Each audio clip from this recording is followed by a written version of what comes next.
All right, today I'm here with Larry Wolfe, and by your hat, it looks like you served in... Marines. Okay. I was going to say Marines, but I didn't want to be wrong. So thank God you said it first. What years did you serve? 72 to 77. Okay. Did you get in? Did you get in right after high school? How'd that work? Yes, I was invited to join right out of high school. It was just days before I went to the lottery system. Okay, so you kind of did the thing that most guys, especially during that period, said, they're going to pick for me or I can pick for myself. You know, they already told me they had my school records and everything else right before graduation. Yeah. So went with the Marines. Two of my buddies, we all got the same notice at the same time. So. Yeah. Are you from around here? Actually, I'm from Chicago. I've been here probably over 50 years now. Okay, cool. Chicago area, huh? Well, did you go overseas or anything like that while you were in? Oh, yeah. Out of my time in the military, I spent maybe a year in the States. Back then, it was called, I was Fleet Marine. Okay, what's that? We were always basically stationed on ships. We had a hold port like Camp Lejeune or Camp Pendleton.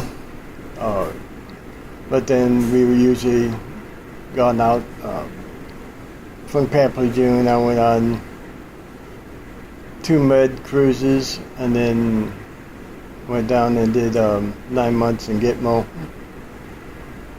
And then been stationed in Japan and Okinawa twice. Did you like that? I loved it over there. Yeah, everyone that goes to Japan always says it's a blast. It's a blast. It's a good place to party. Good place, good people. People are great. Unbelievable. Yeah. The food, you'll never beat it anywhere. The fact that it's so connected, too, is literally you can go anywhere on that island. It's just unbelievably quick. Which was really nice. I was usually based on Okinawa. But there was an Air Force base there, and I could just go down and jump a hop and go over the main island if I wanted to, or someplace else close for long weekends or something. That's cool. What'd you do after Japan? After Japan, I came back, went to Camp Lejeune, and then right after I got to Lejeune, about 30 days later, I was transferred over to Gitmo, Guantanamo Bay. Was there for 9 months. And then after that, went back to Camp Lejeune, and then I caught a cruise over to the Med. We were over in the Med, I think, 9 months. We trained with Italian Marines and French Foreign Legion. Did a lot of humanitarian work in different places. Help paint buildings or something in little towns. Yeah.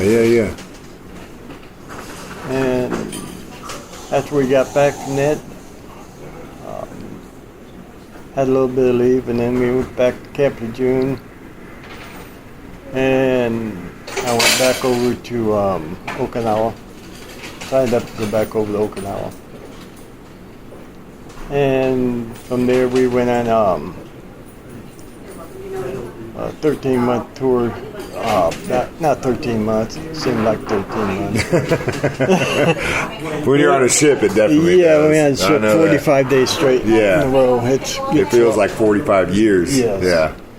But we went to Southern Pacific down to Australia.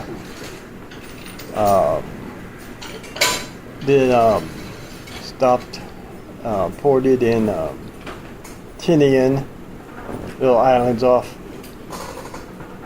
down there in the chain, and that's where the Enola Gay and the other bomber dropped the bombs on Hiroshima and Nagasaki.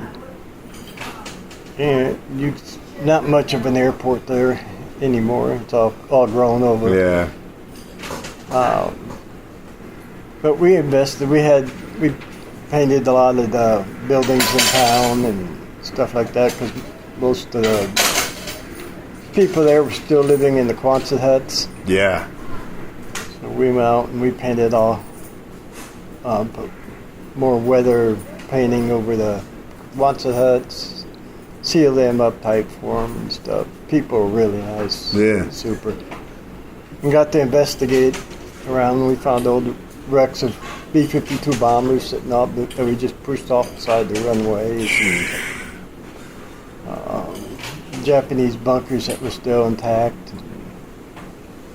So it kept it interesting. After that, I came back home and transferred out to Camp Pendleton, and I taught was one of the range directors out there on the firing line, or when the recruits came in from boot camp. Okay. I taught them until my time got out. That's cool. What'd you do when you got out? I tried. I signed up for school. Wanted to get into the fire service. And I started school and looked in fire departments around there in L.A.